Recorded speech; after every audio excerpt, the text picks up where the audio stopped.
Oh, You know, I know you mentioned Jaws 4. I got to get the one in before you because that 3D one was terrible. And I think you had competent people in it, though. Yeah. You had Lou Gossett and Dennis Quaid. and Dennis Quaid. I mean, these are Leah Thompson. right. You had people that are competent. Yeah, exactly. They knew what they were doing. But I'll tell you, well, somebody was asleep at the wheel because this big is time. without a doubt just terrible. Just terrible. Like, Jaws 1 was great. First one, even the second one I thought was good. But for you folks at home, you want to stay up late and laugh, have a few drinks, and point out the screw-ups, rent Jaws 3D and Jaws 4. No, when I was a kid, I saw it in the theater in 3D. Oh, really? And it was really impressive. But Yeah. I was 9. Yeah, exactly. You know, yeah.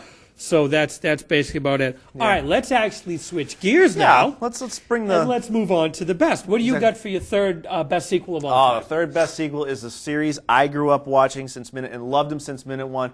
The Empire Strikes Back. The next film after the first Star Wars film. Now, a lot of people liked Jedi because it kind of was the end of the original trilogy. I didn't care for it as much. I thought Empire was a better... I just thought it was a better made film. Right. It definitely bridged the story gap from part 1 to part 3. I just couldn't get over how little tiny teddy bears could bring down the most elite guard of the universe, evil, you know? right. I couldn't buy it. That aside, I mean, I could deal with it. I like it. I'm not saying I hate it, but for me, the third best sequel ever made was The Empire Strikes Back. The Empire Strikes Back was a smart film. It was an intelligent film. It was also one of the 6 that George Lucas didn't direct. Right. And I don't believe he had a hand in writing the entire script, which is one of the reasons the dialogue is actually a little bit better.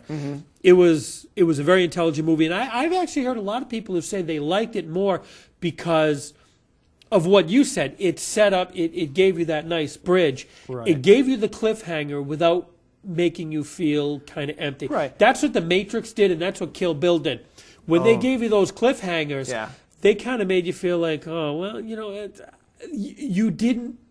you weren't like, I gotta see the next one. Right. At the end of this movie, you were like, I cannot wait till the third one. Exactly. What about you? What was your third? My third best sequel is one that most people don't even know is a sequel, is Silence of the Lambs. Yes, you're absolutely right. Everybody thinks the Silence of the Lambs was the first one, but it wasn't. It was actually a sequel to the movie Manhunter with William Peterson, who's gone on to be CSI. Yep. Dennis Farina, who's done Law and Order and Midnight Run. Right. And Brian Cox was the original Hannibal Lecter. Yes. The thing is, they spent more time focusing on the main villain, which is the Tooth Fairy, and they only had Hannibal Lecter in there for one scene. Right. When Thomas Harris originally wrote the book, which is called Red Dragon, which was later done into the movie with Ed Norton, he had a couple more scenes with Hannibal Lecter, but Silence of the Lambs was definitely the book that was much more about Hannibal Lecter. Right. And the movie was much more about it. Yes. So fast forward a few years later, they put in Jodie Foster, and they switched the character from Brian Cox to Anthony Hopkins. Yep. And what you wind up having is a movie that won the Academy Award for Best Picture, Director, Actor, Actress. Some people didn't like it. I know my father, for example, didn't particularly care for it. He thought it was a very ugly movie. And I can understand that. But I thought the acting was very good. Yep. And, you know, that's one of those movies we agree to disagree on. I thought it was a fabulous, fabulous movie. Yeah. And again, a sequel that nobody knows. Exactly. And if I'm not mistaken, wasn't that Orion's last big picture before they went bankrupt? And I mean, Yeah, it won pretty all much. these awards, and then what was it, like not even a year later, they ended up folding. They were right Orion. and spoke. What do you got for your second Second best? Second best. You know, I absolutely love this movie, and I got to thank everybody for turning me on to this. This is the sequel to the 1994 Kevin Smith movie Clerks, called, obviously, Clerks 2. This is hysterical. For those of you who thought that the days of the raunchy R-rated movie are gone, no, pick this up. If you haven't seen the original Clerks, it gives you some background into the characters. The second Clerks movie, you will die over. Again, I'm not going to give out too much, but it basically picks up where the characters left off. And it's hysterical. I can't say too much more. It's right. like The thing I thought about Clerks 2 that I like that any good sequel does is you don't necessarily have to see the first one to enjoy the second one. Exactly. You know, you were talking about the raunchy comedy, and the truth is this was raunchy. There was a lot of cursing. There was a lot of, it's definitely a hard R. It was definitely an over the top thing, but you know, I didn't find it incredibly tasteless, like say like the American Pie movies and Not Another Teen Movie and stuff like that. Yeah, or the what was it, the Epic movie? Epic movie, stuff like that. Yeah. This had its, especially the scenes towards the end, it was tasteless, but it wasn't, but you never saw anything. Right, it was all you didn't implied. see anything. Exactly. You saw, your mind made up the rest of it. Right. But the comedy from start to finish is great. I think Kevin Smith, me personally, I think Kevin Smith is one of the most brilliant comedic, not only directors, but writers as well, because he wrote that. And of course, Kevin Smith has had a couple of misses. I mean, I didn't like Jersey Girl, but Jay and Bob Strike Back, Dogma. I liked Mallrats, the first Clerks, the second Clerks. Yeah, I know I'm it. Sorry, guys. But Kevin Smith, I think, is just phenomenal. Oh, yeah. If I can get the words out. Kev, big ups. What about you? What do you got? What's your number 2 best? You know, it's funny. My number 2 best, actually, I was moving all the movies around, thinking about it. My number 2 is Aliens, the James Cameron movie Aliens, which of course is the sequel to Alien. In my personal opinion, one of the best science fiction movies ever made, Alien. Yep. That was a great movie. This, of course, takes place 70-something years later. Right. They brought back Sigourney Weaver, who was nominated for an Oscar for this role, by the way. That's correct. Yep, you're correct. And basically, they send her out to check on a colony where all the colonists have disappeared, and of course she knows what's going on.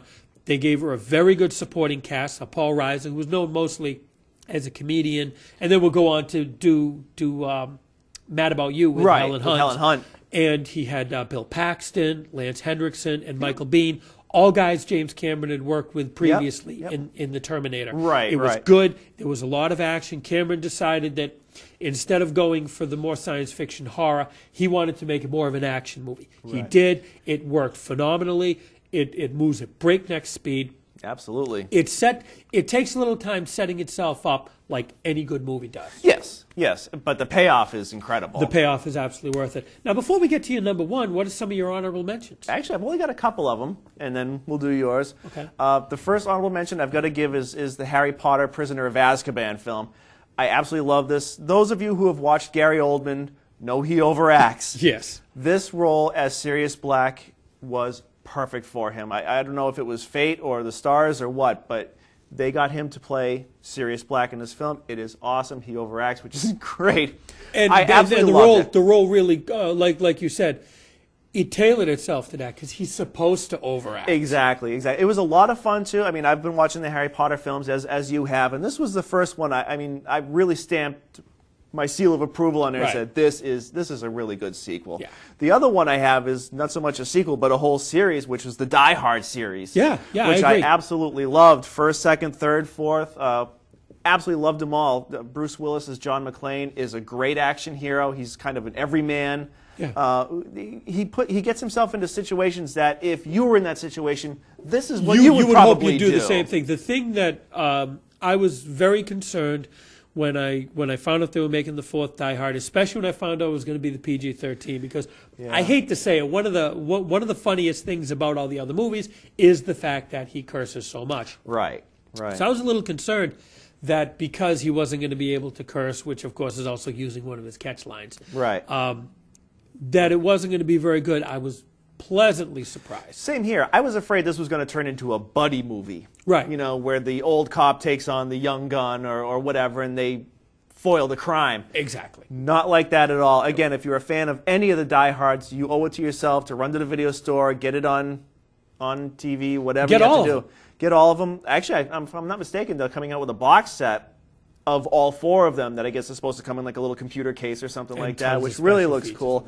But yeah, Harry Potter, Prisoner of Azkaban, and the Die Hard series are very much top-notch. And what about you? I know you got a couple of honorable mentions. Yeah, I got a couple of honorable mentions. It's funny because you touched on one of them, which was Jaws 2. Yes.